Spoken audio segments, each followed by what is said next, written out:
আসসালামু আলাইকুম, welcome back to my channel. আশা করি আপনারা সকলেই ভালো আছেন আল্লাহর রহমতে এবং আপনাদের দোয়ায় আমি আলহামদুলিল্লাহ ভালোই আছি। আজকের রেসিপিতে থাকবে চিংড়ি মাছ দিয়ে পালং শাক। বন্ধুরা, এই রেসিপিটা তৈরি করা খুবই সহজ এবং আমি আপনাদের কাছে খুব সহজভাবেই তুলে ধরেছি। হালকা হালকা শীত পড়েছে, এই শীতে কিন্তু নানা রকম সবজি পাওয়া যাবে, তবে পালং শাকটাও খুব ইজিলি পাওয়া যায়। আর এই রেসিপি খেতে কিন্তু অতি সুস্বাদু। তাহলে চলুন দেখা যাক। এখানে আমি নিয়েছি কিছুটা পালং শাক। এই পালং শাকটাকে আমি কিভাবে কেটেছি সেটাই আমি আপনাদেরকে দেখাবো। পিছনের কিছু শক্ত অংশকে আমি কেটে বাদ দিয়ে দিব। আপনারা চাইলে এটাকে বটি দিয়েও কাটতে পারেন। তারপরে ছোট ছোট টুকরো আকারে আমি এই শাকগুলোকে কেটে নিব। বন্ধুরা, আমার চ্যানেলে যদি নতুন থাকবেন তো চ্যানেলটাকে অবশ্যই সাবস্ক্রাইব করবেন আর পাশে থাকা বেল আইকনটি প্রেস করে অল নোটিফিকেশানটা অন করবেন। আমি আগে থেকে সম্পূর্ণ শাকগুলোকে কেটে নিয়েছিলাম। এখানে টোটাল আমার 500 গ্রাম শাক আছে। তার পাশে আছে একটা বেগুন, আমি বেগুনগুলোকে টুকরো আকারে কেটে নিয়েছি। এবার আমি গ্যাসে একটা পাত্র চাপিয়ে দিয়েছি, পাত্রে দিয়ে দিলাম শাক কুচি এবং বেগুনের টুকরোগুলো দিয়ে আমি গ্যাসটাকে অন করে এটাকে ঢেকে দিব প্রায় 2 মিনিটের মতো। যখন হালকা গরম হয়ে যাবে তখন আমি দিয়ে দিব স্বাদ মতো লবণ। লবণটা দিয়ে আমি এটাকে আবারও ঢেকে দিব এবং ঢেকে নেড়ে চেড়ে এটাকে ভালোভাবে রান্না করে নিব।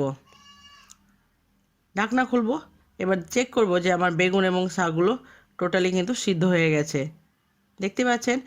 এবার যে বেগুনের টুকরোগুলো আছে ওটাকে আমি এই হাতার সাহায্যে ভালোভাবে গলিয়ে নিব এবং জলটাকেও কিন্তু ভালোভাবে শুকিয়ে নিতে হবে।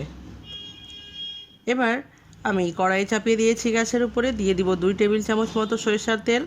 তেলটা গরম হয়ে গেলে আমি দিয়ে দিব এখানে কুচো চিংড়ি মাছ। আমি এখানে কুচো চিংড়ি নিয়েছি, চাইলে আপনারা আকারে একটু বড় সাইজের চিংড়ি দিয়েও এই রেসিপিটা তৈরি করতে পারবেন। এবং চিংড়িগুলোকে আমি আগে থেকে ভালোভাবে ধুয়ে নিয়েছিলাম। দিয়ে দিব তেলের উপরে এবং এটাকে ভালোভাবে কষিয়ে নিব। দিয়ে দিলাম স্বাদ মতো লবণ। মাছটার জলটা শুকিয়ে যাওয়া পর্যন্ত আমাকে এটাকে ভালোভাবে কষিয়ে নিতে হবে, যেন কোনো প্রকারের জল না থাকে। জল শুকিয়ে গেছে, এবার আমি এগুলোকে উঠিয়ে নিব। শাকটাও অলমোস্ট আমার রেডি। এবার আমি এর যে এক্সেস জল আছে ওটাকে শুকিয়ে নিব। তারপরে ওই কড়াইয়ের মধ্যে দিয়ে দিব আমি আরও 2 থেকে 3 টেবিল চামচ মতো সরিষার তেল। তেলটা ভালোভাবে গরম হয়ে গেলে আমি দিয়ে দিব ফোড়নের জন্য 2টো শুকনো লঙ্কা। তারপরে দিয়ে দিব কয়েক কোয়া রসুন। রসুনগুলোকে আমি মাঝখান থেকে কেটে নিয়েছি। তারপরে হালকা যখন রসুনের গন্ধ বেরোবে তখন আমি দিয়ে দিব মিডিয়াম সাইজের 2টো পেঁয়াজ কুচি। পেঁয়াজটাকে আমাকে এখানে গোল্ডেন ব্রাউন করে ভেজে নিতে হবে, তবে কিন্তু এর রেসিপিটা মানে এই তরকারিটা খেতে বেশ টেস্ট লাগবে। আর যদি আপনার পেঁয়াজটা কাঁচা থেকে যায় তবে কিন্তু ভালো লাগবে না।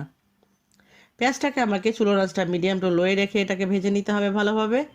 আর এই রেসিপিটা কিন্তু বন্ধুরা গরম ভাতের সঙ্গে বেশ খেতে ভালো লাগবে। দিয়ে দিলাম আগে থেকে কষিয়ে রাখা বা সিদ্ধ করে রাখা বেগুন এবং পালং শাক। ভালোভাবে আমি এটাকে নেড়ে নিব মশলার সঙ্গে।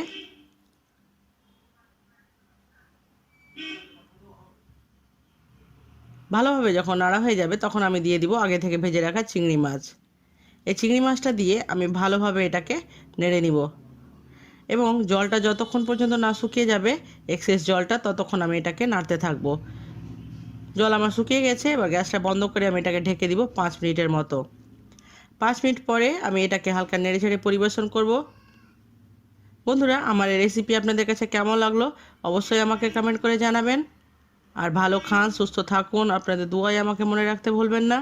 এতক্ষণ আমার সঙ্গে থাকার জন্য অসংখ্য ধন্যবাদ। আবারও দেখা হবে নতুন কোনো একটা রেসিপির সঙ্গে। আল্লাহ হাফেজ।